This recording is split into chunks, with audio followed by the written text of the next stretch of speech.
Okay, so this is kind of like it's not really a like trending topic, but the last couple of weeks since I've been off work, I've been kind of like reading books and stuff more so than I usually do.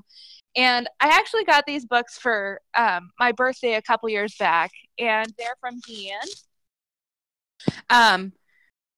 And she got me books that are from Borderlands. So they're novels based on the game of Borderlands. Yeah. And so I was reading them. Last week I read 3 of these books. They've got like 26 to 30 chapters in them each. So they're pretty decent stories, but it got me thinking about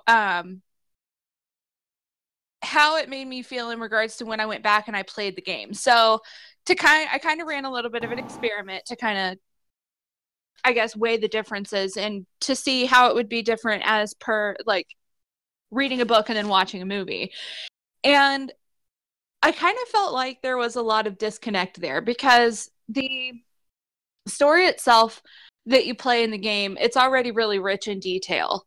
And then you go in and you read the book and they've, brought in characters that don't exist. They brought in places that don't exist in the Borderlands, stuff like that. And so I wanted to kind of gather an opinion because I know fan fiction is pretty popular. I know that people like to write fan fiction stuff, but they don't usually bring in characters that don't already exist.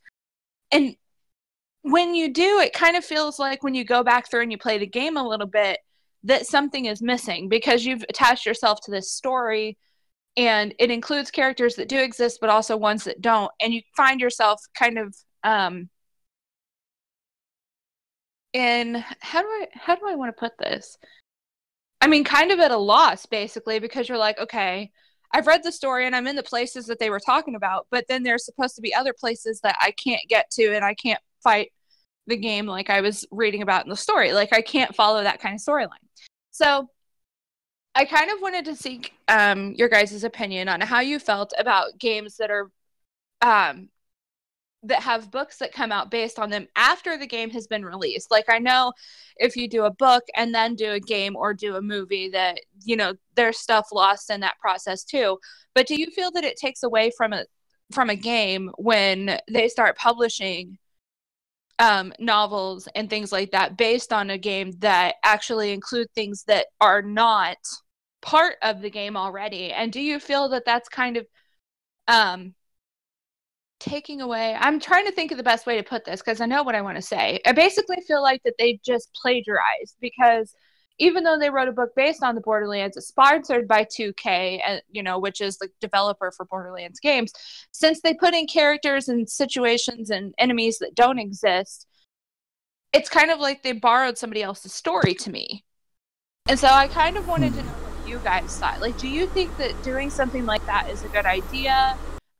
Or should it just be left to, the players to develop their own fan fiction and to deal with it, online like they usually do? Or do you think that it becoming published works is actually beneficial? See, I come from like an old school thinking about this because like as a little kid, literally 3 years old, I saw Star Wars trilogy for the first time. Fell in love with it. Now, for about 15 years, there was not another Star Wars movie. So we had what we call the expanding universe at the time, which is now gone, even though they're bringing it back and trying to correct it for the new current timeline and everything going on with the movies. Now, back then, you had books like Thrawn. In the original 3 movies, Thrawn was nowhere to be seen, but they explained that away in the book. And Thrawn was one of the best Star Wars characters ever created, but he was outside of it. Now they brought him actually into the canon with the new Rebels show. They're probably going to mention him in a couple of the movies. He's actually getting a new book. Back then, I had no problem with it because I just, in my mind, this is my point of view, I just chopped it off as, like with movies, video games have a certain amount that they can show you in the certain amount of time that they have to create that. So you just don't get to see all the other stuff, and that adds in new, wondrous, cool things. Like with Rogue One coming up, they're adding in Death Troopers. Never in the original 3 trilogies, and this is taking place right before the 4th movie, which is actually the original Star Wars movie. We never saw them in that movie. But you can kind of explain it away as, okay, they were in this certain region, this was here, it was taking place in this different way, and it just adds, and I think, me personally, I think it's world building and grows the story larger. Like, at some point, you might see those characters in a 3rd Borderlands or something like that, or the story carry over some way. And like Saw Gerrera, that's also in the new Rogue One, he started off in just the Clone Wars cartoon and a few comic books, and now he's being played by Forrest Whitaker. Like, you know what I mean? To me, because I grew up in that time period where we never thought we'd even get another Star Wars, it's awesome to now see these characters that we love from books being in the movies and seeing all these story arcs start to come together. But that does take time, and for some people, you know, in the age of instant media, especially when you like to go, oh, but this is canon and this isn't, the idea of it has reversed. But I'm from that old school way of thinking where it actually, to me, helps build the story up even more. Like, oh, this is a cool point of view that I didn't get to see from game/movie because they only had a certain amount of time that they could actually put into that. So this is cool to see these little parts of these characters that you didn't get to see in the movie or see in the game, and different aspects of the, you know what I mean? Yeah. Well, I also did want to like just let you know that this particular instance, this is happening after or during Borderlands 1. So this is not anything to do with Borderlands 2 or pre-sequel. Everything that's already come out for these has already been played to its maximum. The other thing too is that, and you know, sorry if this is any spoilers if you wanted to read the books. I don't think it'll be a spoiler because I'm not telling you which ones I've read, but everybody that they introduce either dies or leaves.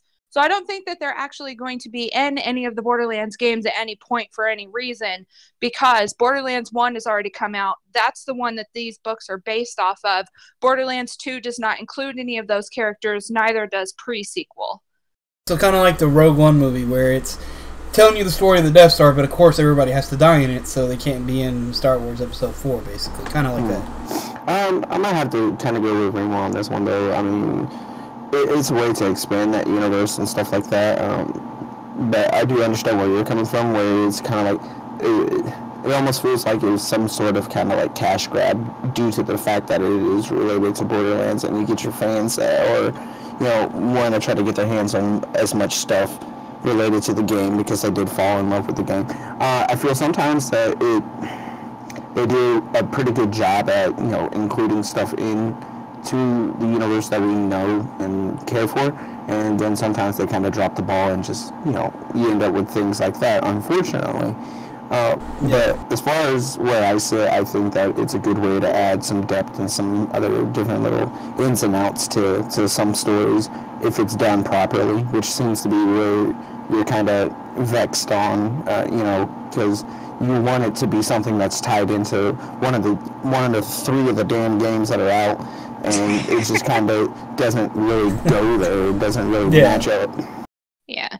I think what my biggest issue with these was that the writing style was terrible, and so I was like, why are they giving like these mediocre people like the opportunity to write about this? Like, I'm a huge, and pardon my language for this, but I'm a huge grammar Nazi. I get pissed off when I see commas in wrong places. You must hate me. Sentences.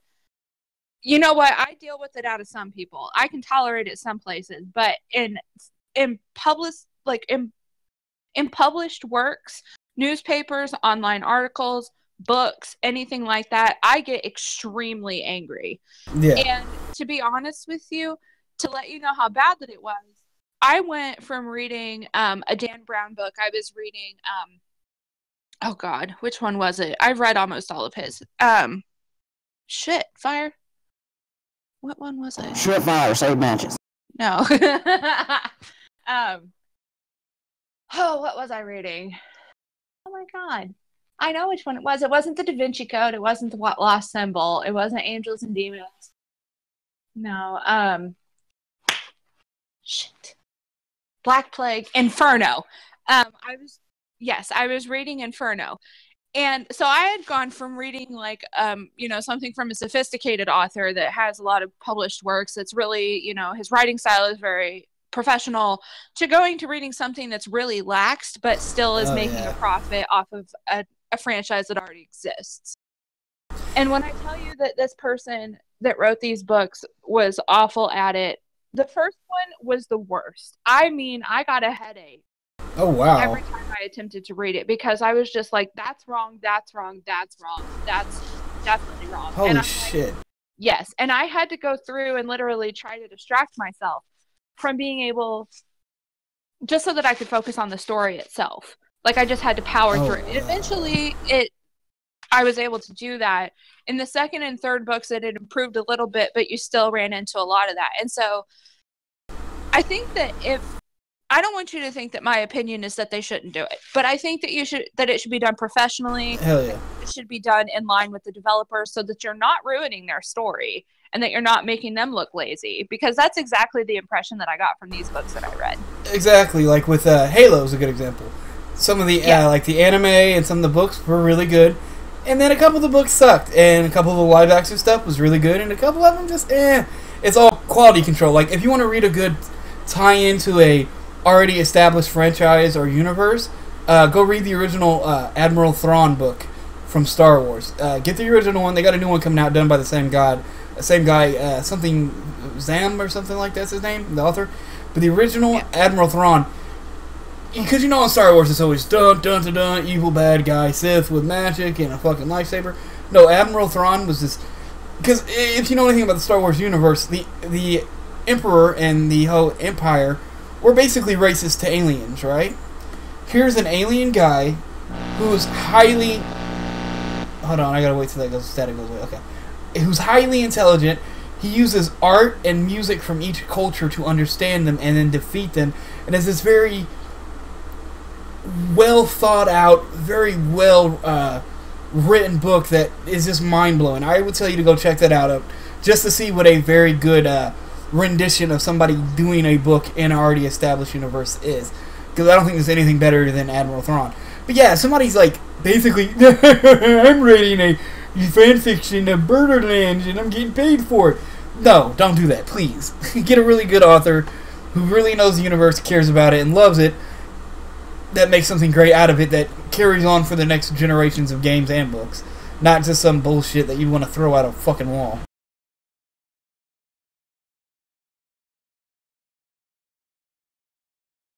I think I interrupted Justin when he said something. What? No, who interrupted me? I thought I interrupted you earlier. Okay. No, I was just simply stating for the simple fact that, it can be a blessing and a curse. It just depends on how they want to take it, where they want to take it, and stuff like that. Yeah. Yeah, like pretty... I said, go ahead. No, go ahead. Oh, I was just gonna say, for me, I would think that I appreciate it more if they were more professional about it and actually wrote in a writing style that didn't make people feel like they needed to be bashed in the head before they read it. And use my safety helmet. Well, yeah, right. It's got stickers. Yeah. But like, I don't know. In reality, the story itself was good, but I also didn't like how all the books ended in tragedy. And I guess that with it being on Pandora and stuff like that, that makes sense. But it just, like, you would expect there to be some kind of happy ending, like. Yeah, or some like good like humor and charm, just like the game had. Yeah, so you're sitting here telling me like I gotta read 30 pages for it to like kill me in the end? Like, what the hell? But all right. Yeah. No, I feel you. It should definitely go with the tone of the damn game. Which, yes, you're on Pandora, it's a hellhole, but at the same time, there's a lot of unique, crazy characters, a lot of humor and charm to it. And, like, it looks like from the books, it wasn't just shitty writing. They didn't even understand what they were writing for. Yeah. Like, they understood that the characters were in there for Borderlands. They understood that it was Mordecai, Brick, Roland, stuff like that, Marcus, but they understood somewhat of the geography of it, but then it was like, oh, well, here's all of these places that you've never seen or heard of in the game and all these boss enemies and stuff like that, and here's all these extra characters.